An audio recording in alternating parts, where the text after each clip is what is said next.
పుణ్యమో నిన్ను చేరుకుంటిరా.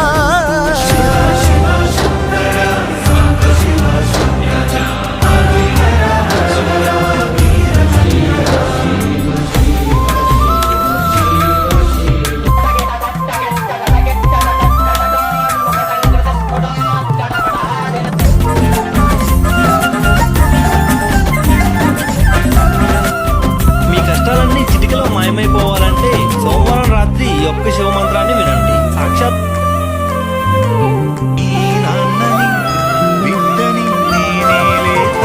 స్వర్ణముఖి తడుపుతున్న బండరాయిలోన లింగమయ్య నీవే నాకు తోచిన శివుడి యొక్క ఈ పవర్ఫుల్ మంత్రాన్ని మనస్ఫూర్తిగా 21 రోజులు భక్తితో వింటారు.